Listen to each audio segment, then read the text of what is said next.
কর কাণ্ডে আর্থিক দুর্নীতি মামলায় গ্রেফতার হলেন সন্দীপ ঘোষ। সোমবার সকাল থেকে টানা জিজ্ঞাসাবাদ করা হয় প্রাক্তন অধ্যক্ষকে। সোমবার আচমকাই সিজিও কমপ্লেক্স থেকে বের করে আনা হয় সন্দীপ ঘোষকে। তাকে নিজাম প্যালেসে নিয়ে যান সিবিআই আধিকারিকরা। কেন্দ্রীয় বাহিনী গোটা এলাকা ঘিরে ফেলে। নিজাম প্যালেসে সন্দীপ ঘোষকে গ্রেফতার করেন সিবিআই দুর্নীতি দমন শাখা। মঙ্গলবার তাকে দুপুর 12টায় আদালতে পেশ করবে সিবিআই। গত 9ই আগস্ট আরজি করে মহিলা চিকিৎসকের ধর্ষণ এবং খুনের ঘটনা প্রকাশ্যে আসে। মীনাক্ষী মুখোপাধ্যায়ের নেতৃত্বে সেদিন রাতেই চিকিৎসকের দেহ আটকে বিক্ষোভ করে বামেরা। মহিলা চিকিৎসকের দেহ উদ্ধারের পর আরজি করে যে আন্দোলন শুরু হয় তাতে আবাসিক চিকিৎসক থেকে পড়ুয়া সবার অন্যতম দাবি ছিল সন্দীপের অপসারণ অথবা পদত্যাগ।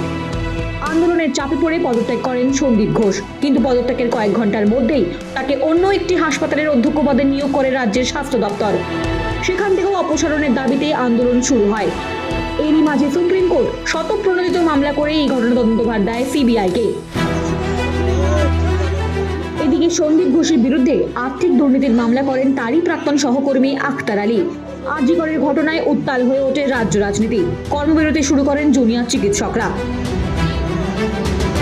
গত 14ই আগস্ট আরজি কর নিয়ে রাত দখল কর্মসূচি হয়। আরজি করের ঘটনায় শুধু কলকাতা নয়, প্রতিবাদ শুরু হয় দেশ জুড়ে। এমনকি বিদেশেও প্রতিবাদ কর্মসূচিতে সামিল হন মানুষ। মহানগরী থেমে থাকেনি একদিনও। প্রতিদিন আরজি করের ঘটনায় নির্যাতিতের পক্ষে দাঁড়িয়েছেন সাধারণ মানুষ থেকে কলাকুশলীরা। একটাই স্লোগান মুখরিত হয়েছে সবার মুখে, জাস্টিস ফর আরজি কর।